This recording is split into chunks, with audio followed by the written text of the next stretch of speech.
আজ থেকে 1 মাস 1 সপ্তাহ যাবৎ খুব ভুগছিলাম।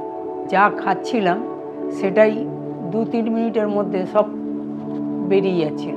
যখন আমার এই বমিটা হচ্ছিল, যা খাচ্ছিলাম সব উঠে যাচ্ছিল, তখন কিন্তু আমি জানি যে আমি হয়তো আর বাঁচব না। তাই এখানে আসতে আমরা ডক্টর সুজয় কুমার বালার সাথে মানে কনসাল্ট করলাম। তা উনি বললেন যে ওনার এই জিনিসটা একটু বাড়াবাড়ির দিকে গেছে। তা তখন তো মানে কি বলবো, আমরা প্রায় ভেঙেই পড়েছিলাম যে মানে ওনার এতটাই ক্রিটিক্যাল অবস্থা যে আমরা কোনো কিছু ভাববো বা আলোচনা করবো কোনোটাই সময় পাইনি।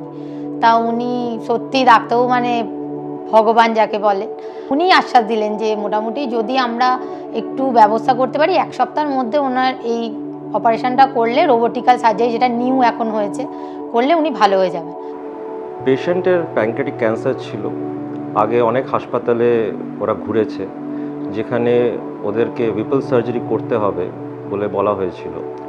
সব জায়গায় ওদেরকে বলা হয়েছে কি এই সার্জারিটা করতে গেলে পেটে বড় একটা কাটা দাগ থাকবে, পেশেন্টকে অনেকদিন হসপিটালে ভর্তি থাকতে হবে। আলটিমেটলি পেশেন্ট আমাদের কাছে আসে কারণ ওরা এই সার্জারিটা রোবটের মাধ্যমে করতে চায়। ইনফ্যাক্ট আমরা একমাত্র হাসপাতাল এই পুরো ইস্টার্ন ইন্ডিয়াতে যেখানে এই সার্জারিটা রোবটের মাধ্যমে করা সম্ভব। এখানে যে ডাক্তারবাবুর সঙ্গে আমার কথাবার্তা হলো, উনি খুব ভালো। উনি স্বয়ং ভগবানের মতো আমাকে চিকিৎসা করেছেন, করে আমাকে পুরো সুস্থ করে দিয়েছেন।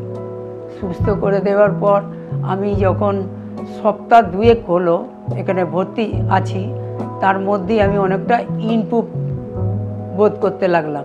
আজকে আমি দেখাতে এলাম যে আমার শরীর এখন খুব ভালো এবং ইমপ্রুভ, যেহেতু আমার শরীরে এখন কোনো জটিলতাও নেই।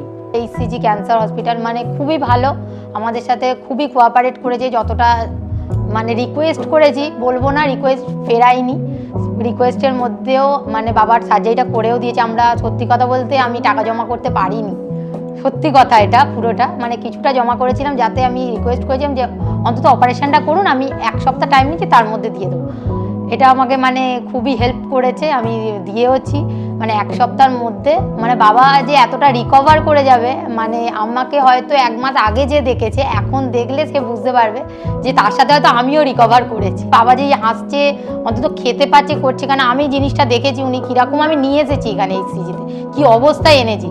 সেখান থেকে যে ফিরিয়ে নিয়ে গেছি বা বাবাকে ভর্তি করার পর আমি বাড়িতে গিয়ে বলেছিলাম যে এই বাড়িতে আমি আবার ফিরিয়ে আনবো তার। যাই হোক সেটা পেরেছি, তার জন্য মানে এইচসিজি হসপিটাল সত্যি অনেকটা পাশে ছিল। আজকে অন্তত মনে করছি পুরো আমি সুস্থ, আমি হেঁটে হেঁটেই বাড়ি যাব।